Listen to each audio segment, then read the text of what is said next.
अस्सलाम वालेकुम everyone. So basically हम ताइवान के मसले पे बात कर रहे थे, ठीक है। तो उसका पार्ट वन हम ऑलरेडी बना चुके हैं, जिसमें हमने डिस्कस किया था कि जो ताइवान है इसकी डेमोग्राफी क्या है, इसकी जियोग्राफी क्या है।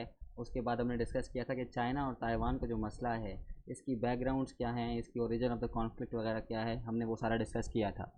और साथ साथ हमने ये भी पढ़ा था कि जो इम्पोर्टेंस ताइवान की इतनी इम्पोर्टेंस क्यों है यूएसए के लिए और चाइना के लिए। तो हमने ये सारी चीज़ें फर्स्ट लेक्चर में पढ़ ली थी, जिसका लिंक आपको इस वीडियो के डिस्क्रिप्शन में मिल जाएगा। ये बेसिकली है लेक्चर वन, ठीक है। अब लेक्चर टू में हम क्या पढ़ेंगे, आज हम क्या पढ़ेंगे बेसिकली, तो हम पढ़ेंगे कि चाइना का रिएक्शन क्या है इस पूरे मसले पे, ठीक है। और उस पर यूएस का क्या रिस्पॉन्स आ रहा है चाइना के रिएक्शन पे, ठीक है। और लास्टली हम देखेंगे कि इसके इम्पैक्ट्स क्या हो सकते हैं इस पूरे ताइवान के मसले के। तो आज हम ये चीज़ें कवर करेंगे। अच्छा, इससे पहले कि आप इस चीज़ वीडियो को कंटिन्यू करो, मैं आपको यही सजेस्ट करूँगा, रेकमेंड करूँगा कि आप लेक्चर वन पहले देख लो। वो देखोगे तो ही आपको आज का टॉपिक अच्छे से समझ आएगा, ठीक है, क्योंकि चीज़ें कनेक्टेड हैं सारी। सो अब हम बात करते हैं कि चाइना का रिएक्शन क्या है इस ताइवान के मसले पे। तो देखो यार, चाइना ने काफ़ी ना एक स्ट्रॉन्ग किस्म का रिएक्शन शो किया है अपना, ठीक है। चाइना क्या कह रहा है कि अगर नैन्सी पेलोसी साहिबा जो हैं, जो कि यूएस की स्पीकर हैं, उन्होंने अगर विज़िट किया ताइवान को तो सीरियस कॉन्सिक्वेंसेस होंगे, सख्त नताइज हो सकते हैं यूएस के लिए, ठीक है। साथ साथ ये भी कहा गया है चाइना के ऑफिशियल्स की जानिब से कि यूएस की मिलिट्री खाली नहीं बैठेगी, ठीक है। यूएस की मिलिट्री मोबिलाइज होगी, मूव करेगी, कोई रिएक्शन शो करेगी अगर नैन्सी पेलोसी साहिबा विजिट करती हैं ताइवान।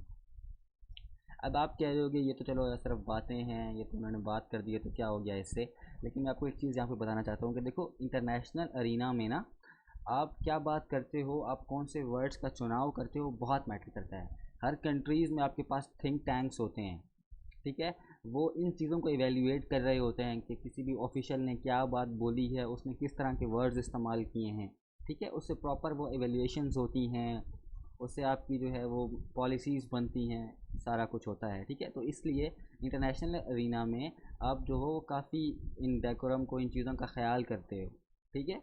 इस तरह नहीं हो सकता कि आप देखो यूएन में जाओ और एक फजूल किस्म की ज़ुबान इस्तेमाल करो। नो, आपको वहाँ पर वहाँ के डेकोरम के मुताबिक एक तरीके से बात करनी पड़ती है। फिर वहाँ पर बेशक यूएस का प्रेसिडेंट हो, ईरान का प्रेसिडेंट हो या किसी भी कंट्री का प्रेसिडेंट हो, उन सबको वो चीज़ें उनको मेंटेन करना पड़ता है, ठीक है। तो अब मुझे वो एग्जैक्टली जहन में वर्ड नहीं आ रहा है, लेकिन वो यानी कि जो भी उनकी एक फॉर्मेट कह लो या जो भी तरीका होता है उसको मेंटेन करना पड़ रहा होता है, ठीक है। तो इंटरनेशनल अरीना में ये चीज़ें बहुत मैटर करती हैं। अब अगर चाइना उस चीज़ को खाते में नहीं ला रहा है और चाइना डायरेक्टली इतना एग्रेसिव हो रहा है, दैन इट मीन्स कि definitely there is something wrong, या फिर चाइना वाकई में प्रेशर बिल्ड करने की कोशिश कर रहा है। अब हम थोड़ा सा रिव्यू कर लेते हैं कि पूरा मसला स्टार्ट कैसे हुआ है, चाइना और यूएस के जो रिलेशंस हैं ताइवान को लेकर वो अचानक से इतने ख़राब क्यों हो गए हैं। तो वो इसलिए हुए हैं यार कि ये यूएस की हैं स्पीकर, इनका नाम है नैन्सी पेलोसी साहिबा, ठीक है। इन्होंने कहा, ये जा रही थी एशिया विज़िट पे, ठीक है। इसमें 4 कंट्रीज़ को उन्होंने विज़िट करना था, सिंगापुर, मलेशिया, साउथ कोरिया और जापान को। लेकिन साथ साथ ये रिपोर्ट्स भी सामने आई कि ये प्लान कर रही हैं कि समहाउ ये ताइवान को भी विज़िट करें, ठीक है। तो इस पे चाइना ने काफ़ी स्ट्रॉन्ग रिएक्शन शो किया है।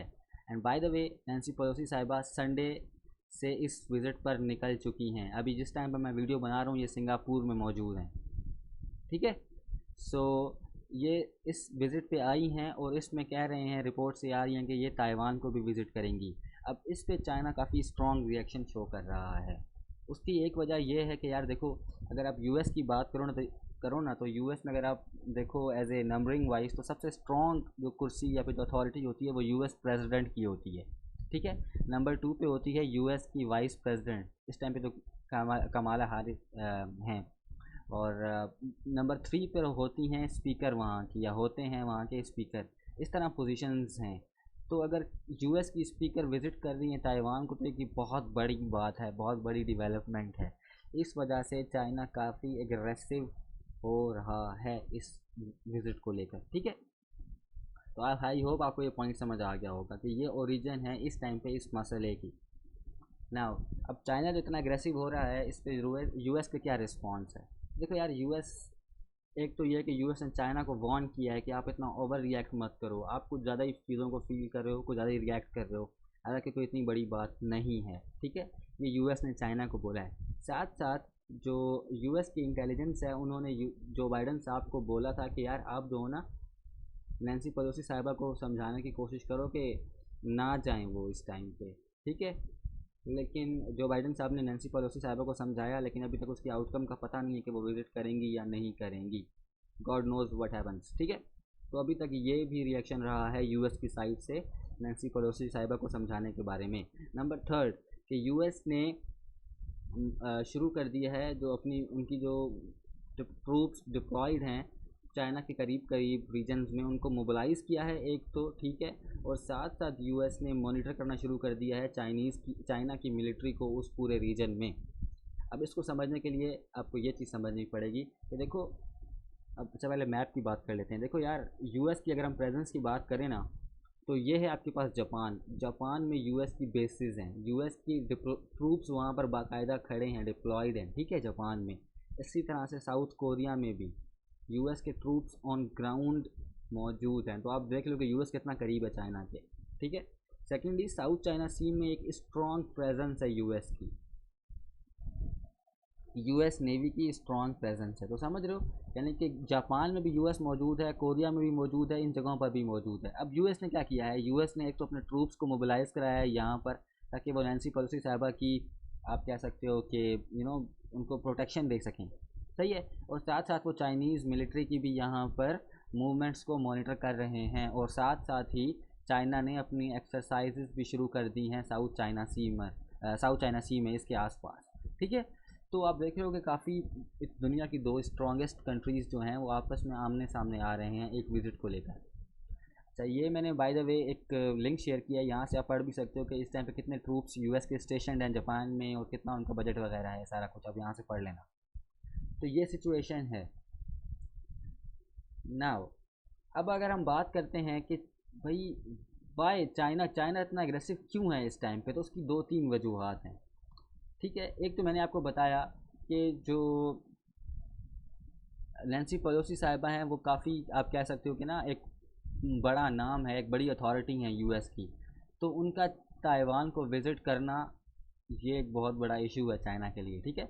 नंबर 3 पॉलिटिशियन बनती है, मैंने आपको बताया, पहले होता है प्रेसिडेंट जो कि जो बाइडन साहब हैं, फिर होती है वाइस प्रेसिडेंट, और फिर होता है speaker. Vice president I think Kamala Harris है, इनका नाम कंफर्म कर लेना, ठीक है। और फिर होती हैं आपके पास स्पीकर, जो कि ये है नैन्सी पेलोसी साहिबा। तो एक तो ये वजह है कि चाइना इतना एग्रेसिव है, ठीक है।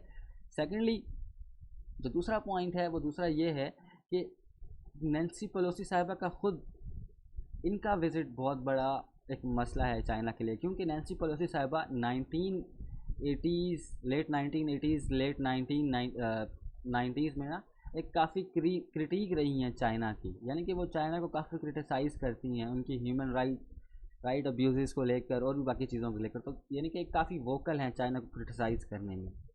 तो इनका अगर विज़िट यहाँ पर होता है तो इससे क्या होगा, इससे चाइना का जो इशू है ह्यूमन राइट्स का वो भी बहुत ज़्यादा दुनिया में उजागर होगा। तो ये भी एक बहुत बड़ा मसला है, ठीक है। तो इस वजह से ये मैंने आपको एक ट्वीट शेयर किया है, नैन्सी पेलोसी साहिबा का ही है। इन्होंने टाइनामेन स्क्वायर को विज़िट किया था, ठीक है। ये टाइनामेन स्क्वायर में क्या हुआ था, एक मैसेकर हुआ था, बहुत से लोगों को मारा गया था, ठीक है, चाइना में। वो लोग कौन थे, वो लोग प्रो डेमोक्रेसी थे, ठीक है। वो लोग कहते थे कि भाई ह्यूमन राइट्स हों, हमारे पास फ्रीडम ऑफ स्पीच, एक्सप्रेशन वगैरह हो, इस तरह करके। तो इन लोगों को मारा गया था, ठीक है। तो फिर नैन्सी पेलोसी साहिबा गई थी वहाँ पर और जाके उन्होंने उनके साथ एक यकजहती शो की थी, ठीक है।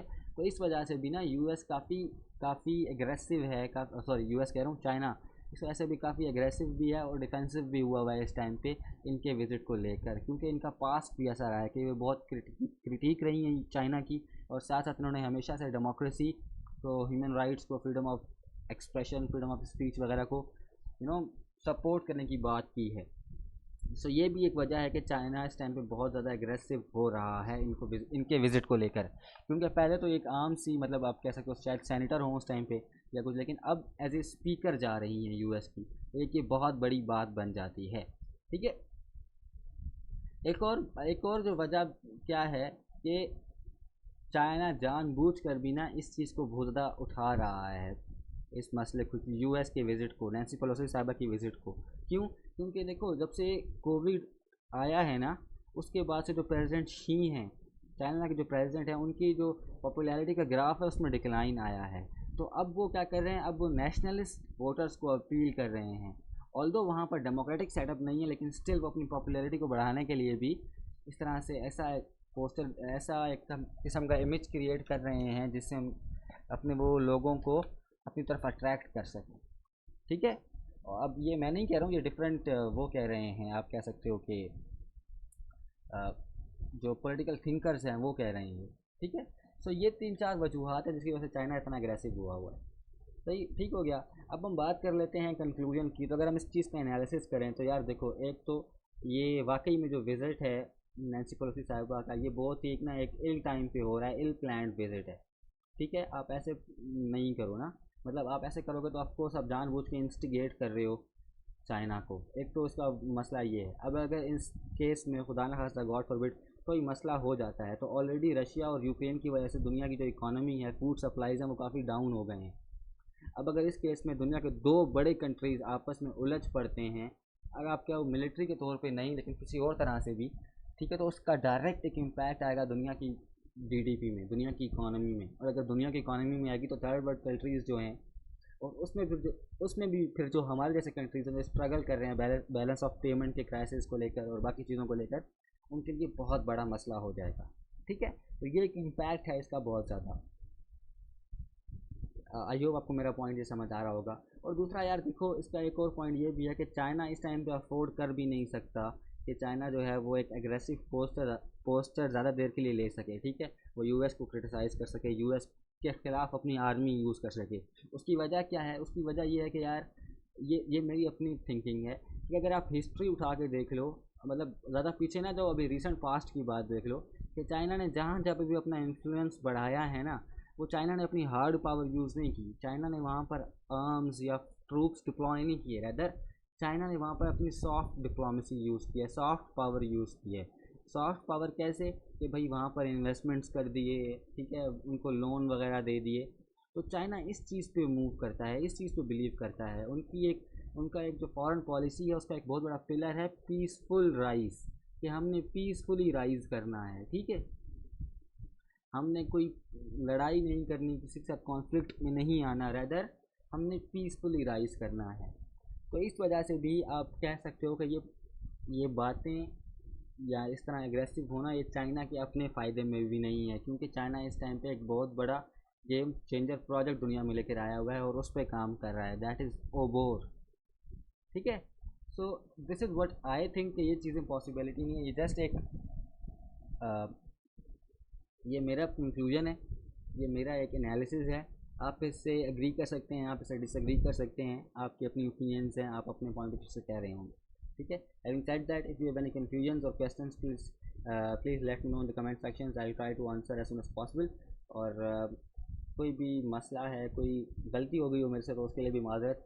और thank you very much, it's enough for today. Stay blessed, Allah हाफिज़।